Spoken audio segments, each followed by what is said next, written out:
السلام علیکم ورحمۃ اللہ وبرکاتہ۔ میرے دوستو، میں آپ کو آج اس ویڈیو میں جو ہے وہ تھوڑا سا ایکسپیرینس شیئر کرنا چاہتا ہوں چائنا کے اندر جو ہم نے وقت گزارا ہے اس کرونا وائرس کی کوارنٹائن کے دوران۔ دیکھیں آپ،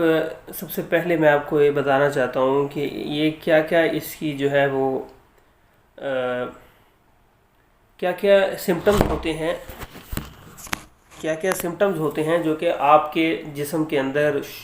ظاہر ہوتے ہیں، یا کیا کیا علامات ہوتی ہیں جو آپ کے جسم میں ظاہر ہوتی ہیں، جس کی وجہ سے آپ جو ہے وہ آپ کو شناخت ہوتی ہے کہ آپ کے اندر کرونا وائرس پایا جاتا ہے۔ کیونکہ عام طور پر جب یہ کرونا وائرس کی فضا شروع میں جب چائنا میں بھی آئی وبا، تو اس وقت مطلب ہر بندے کو دل کے اندر یہ شکوک و شبہات پیدا ہوتے ہیں کہ کہیں مجھے کوئی تھوڑی سی کھانسی ہوئی، تھوڑا سا بخار ہوا، تھوڑا سا ایسے چھینکیں آئیں اور سر میں درد ہوا، تو وہ سانس میں تھوڑی سی ہلکی سی پرابلم ہوئی، تو وہ مطلب انسان کو شک پڑنے لگتا ہے کہ کہیں مجھے جو ہے وہ کرونا وائرس کا شکار تو نہیں ہو گیا ہوں میں۔ تو میرے بھائیوں، مطلب انتہائی جس بندے کو انتہائی درجے کی حالت میں یہ ہوں، وہ اپنے آپ کو اسپتال میں لے جائے، کیونکہ دنیا کے اندر وینٹیلیٹرز کی تعداد جو ہے امریکہ کے اندر بھی 1 لاکھ سم تھنگ ہے، جبکہ اس کی آبادی تو کروڑوں کی ہے اس کی آبادی۔ تو پاکستان جیسے ملک کے اندر وینٹیلیٹرز کی تعداد بہت تھوڑی ہے جس کے اوپر سروائیو کیا جا سکتا ہے، اور وہ کٹ جس سے اس کا چیک اپ کیا جا سکتا ہے وہ بھی بہت تھوڑی سی اویلیبل ہے، کیونکہ دنیا تو ایسے اس وائرس کے لیے تیار نہیں نہ تھی، کیونکہ یہ تو ایک اللہ کی طرف سے بھیجی ہوئی جو ہے نا ایک وبا ہے جس کا ہمیں مقابلہ کرنا ہے۔ تو اس کا مقابلے کے لیے سب سے بنیادی چیز جو میں آپ کو بتانا چاہتا ہوں وہ یہ ہے کہ آپ اس کے لیے جو ہے وہ لوگوں سے دوری اختیار کریں، گھروں کے اندر رہیں، اور گھروں کے اندر سب سے زیادہ یہ وبا جو ہے وہ ان لوگوں کو افیکٹ کرتی ہے جن کے امیون سسٹم کمزور ہیں، یعنی جن کا مزاحمتی سسٹم بیماریوں کے خلاف مزاحمت کرنے کی جو خصوصیت ہے جسم کے اندر وہ کمزور ہے۔ تو اس کے لیے کیا ہے کہ اس میں سب سے زیادہ جو بوڑھے اور بچے سب سے زیادہ اس سے افیکٹ ہوتے ہیں۔ تو اس کے لیے کیا ہے کہ آپ لوگ جو باہر لوگ جاتے ہیں وہ سب سے پہلے جب گھروں میں واپس آئیں اچھی طرح ہاتھ منہ دھوئیں، اور اچھی طرح کوشش کریں کپڑے بھی چینج کر لیں، اور جو ہے نا وہ ان سے کانٹیکٹ نہ کریں، کوئی زیادہ دیر کے لیے ان سے کانٹیکٹ نہ کریں۔ تو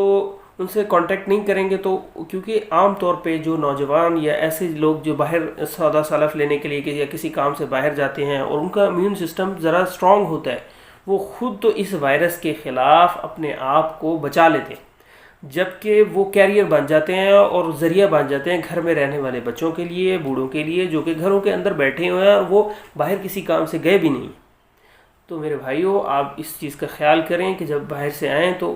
اپنے آپ کو اور گھر میں آنے والے مہمانوں کو کسی کا بھی اکرام، عزت، احترام اپنی جگہ، لیکن آپ ہاتھ منہ دھلائیں اور ان سے کانٹیکٹ سے دور رہیں اور سلام سے پرہیز کریں۔ فی الحال منہ سے سلام ضرور کریں، آپ صلی اللہ علیہ وسلم کی سنت ہے، کرنا چاہیے۔ تو اس کے لیے کوشش کریں کہ آپ دوسروں سے کانٹیکٹ میں رہیں، اور کوشش کریں کہ زیادہ سے زیادہ گھر کھانے پینے کا سامان گھر پہ اکٹھا رکھیں، اور باہر جانے کی خواہ میں کوئی زحمت نہ کریں۔ ہاں، اس کے دوران جب آپ گھر پہ رہیں گے تو آپ کو تھوڑا سا مطلب گھر پہ رہنے سے عادت نہیں ہے،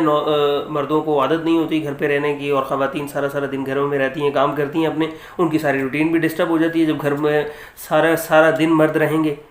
تو اس کے لیے کیا ہے کہ آپ ہیلدی ایکٹیویٹیز میں حصہ لیں، گھروں میں مختلف ڈشز بنانے میں،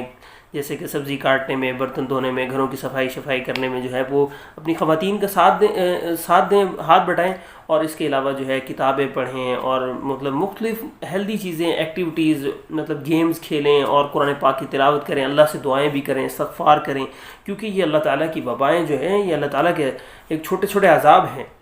تاکہ ہم اللہ سے استغفار بھی کریں، کیونکہ اس کے اوپر قابو اللہ کی ذات کے امر سے ہی پایا جا سکتا ہے۔ انسان بے بس ہے ان چیزوں کے سامنے، تو اس کے لیے راتوں کو اٹھ کر اللہ سے دعائیں مانگیں۔ اگر آپ کی زندگی میں کوئی خلا ہے یا کوئی کمی ہے، مثال کے طور پہ آپ کسی چیز میں لیگ کرتے ہیں، اپنی ایجوکیشنل بیک گراؤنڈ میں، اپنے دینی معاملات میں، قرآن سیکھیں، پڑھنا سیکھیں، نماز میں کوئی مسئلہ ہے، یا پھر دینی کتاب بکس پڑھیں، یا آپ کی کوئی لینگویج جو ہے وہ کمزور ہے، آپ کو پڑھائی میں مشکلات پیش آتی ہیں، یا آپ کی کوئی بھی سبجیکٹ وائز آپ کسی کی چیز میں کمزور ہیں یا ویک ہیں، تو آپ اس کے اوپر قابو پانے کے لیے کیا کریں، یعنی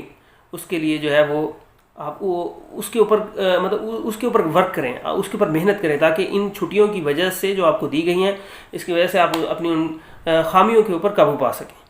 شکریہ، السلام علیکم ورحمۃ اللہ، بہت بہت شکریہ۔ اور میں امید کرتا ہوں کہ آپ ان میری تجاویز پر عمل کریں گے، اور آج دیکھیں آج لوگوں نے ان تجاویز پر عمل کیا تو اللہ کی مدد سے آج لوگ جو ہیں وہ اس چائنا میں اس کوارنٹائن سے اور اس بیماری سے آلموسٹ نکل چکے ہیں۔ آگے بھی اللہ میں بچائے، تو امید کرتا ہوں کہ آپ ضرور اس پر عمل کریں گے۔ السلام علیکم ورحمۃ اللہ وبرکاتہ۔